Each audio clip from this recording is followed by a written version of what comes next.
see? Yeah. Yeah? Yeah. Is it coming out like? Are you able to see us? Yeah. I mean, a little light wouldn't hurt, but I can see everything. Doing it in the dark. All right, y'all ready? We're ready. All right, we're here with Ben from Goatwhore after his show in Baltimore, Maryland tonight at the Ottobar. Ben, you guys killed it. How was the show in your eyes? It was awesome. I had a damn good time. Oh, yeah. It was pretty. These next 3 shows are gonna be crazy. I mean, of course, you know, you got I God who doesn't, you know, kill much or anything when they come around. It's a big game, so it's awesome to just do these shows. Because we're definitely gonna be playing in front of a lot of people that probably wouldn't even see us on the average. Yeah, but it was, you know, all in all, the show was really good. The response was good. I thought so too. It was great. Between Goatwhore, Strong Green, and your new band, Suicide War, how do you have the time to do this? It seems like you're touring non-stop. Show every other week. I lose my mind basically. Actually, I mean, I work a job when I'm at home too, so to help pay for things and stuff like that. Yes, I hate to break it to everyone, but we don't make enough money to fortify us for our life. But yeah, so I work a job too, so that's also hectic as well. But I mean, I don't know. It's hard to explain, man. It's almost like sometimes I just don't think about it. I just do the stuff. I just try to fit in time. Sometimes schedules get really fucking tight. And it's like I'll work from whatever, like 8 in the morning till 5 in the evening, and then I have to go to one practice and another practice, you know, and then come home and try to sort things out. Wake up again the next day and kind of do the routine. So I think at one point I don't even bother to like question it. I just kind of roll with it. You know, it gets tiring at times. I mean, we're all human, so especially when you do a lot of things. Overall, I think too what kind of helps it is like when you do get out of work, when you go into the room, you basically, you know, step away from the everyday stuff and just relax, have a good time, and do what you like to do. And then the thing with Soul and Goatwhore is they're 2 totally separate entities, you know, with the styles and everything. So it's almost like refreshing when you jump from one to the other. It's not like, oh, here you are going out in the room with this one band and you're going to practice with another band. And you know, it's similar. It's really different, like vocally, lyrically, all that kind of stuff. So the variance helps it, and it keeps it fresh. There's a different mentality that goes into this. Yeah, definitely.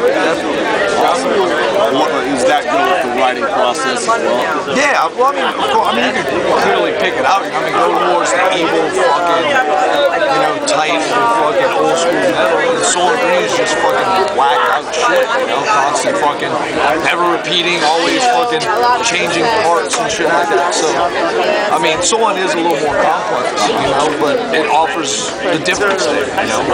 With Goatwhore, it gives me one angle, you know, Soul gives me another angle, so it keeps the cycle fresh, it keeps everything, you know, the whole renewed kind of thing, you know. Even though it's funny because it's like I could be on tour with Goatwhore for like a year, and come and do a couple of shows with Soul and Green, and it feels like it's brand new. You know, it's songs I played for 15 years, you know, whatever.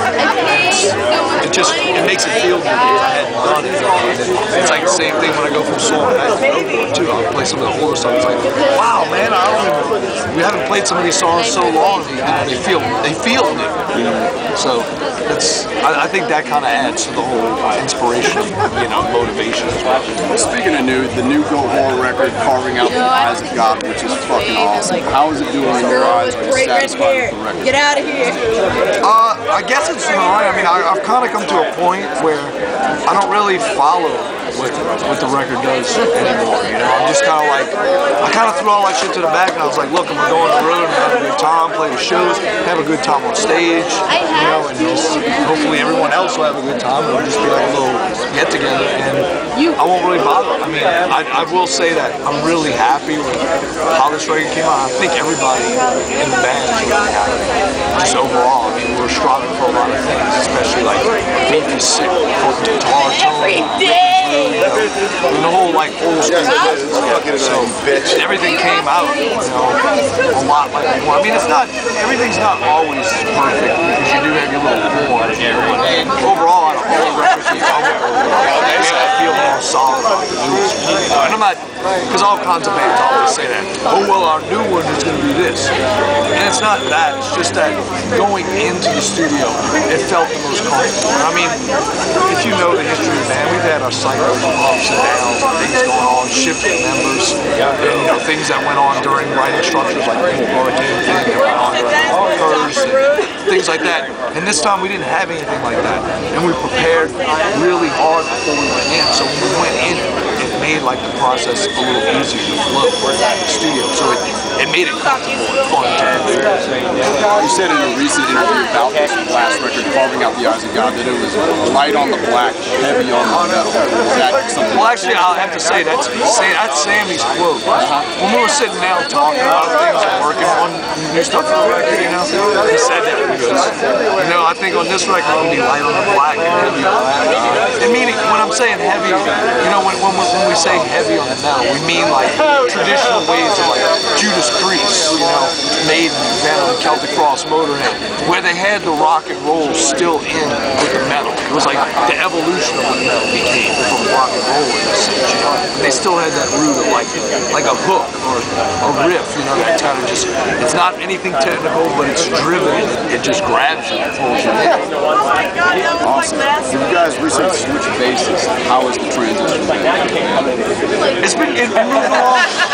I think at a point, you know, and I'm sure a lot of bands can agree to this, because you see it happen with a lot of bands nowadays, you know. It's just, there comes a point and a certain member's just not working out, a certain member doesn't like the touring thing, and you have to move, you know. I remember when I first ever experienced it, you know, in a band, it was kind of weird, because it felt like somebody's taking, you know, you're getting rid of an element that you've been with for so long. And I think as you go down the line, you realize that sometimes you have to make that shift, because there's a person or someone in the band that's just not, they might not be getting along with other members, or they might not be enjoying it, so they're making the situation internally really weird. So you have to move that out the way to keep the whole thing moving forward. You know, I know sometimes it might sound like kind of desensitized in a way, like, oh, we'll just keep throwing them out the way.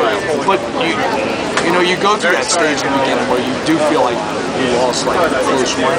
Because I mean, dude, you're in a band together with these dudes for months, you know, and you know, you have that kind of connection. You're almost like 4 or 5 girlfriends. You know, that's what it's like. It's like a relationship with that many people, and it's just one of these things where you just learn to like deal with it. You go, this thing is disturbing the structure of the band and how the band needs to move, and we need to do something about it. You know? And I'm sure many bands feel the same way, and they explain it the same way. There's just comes points where, whatever, a member leaves because he doesn't like something, or a member has to be getting rid of because of his, you know, maybe his negativity in the band, or him not enjoying what's going on with the band, or the direction the band's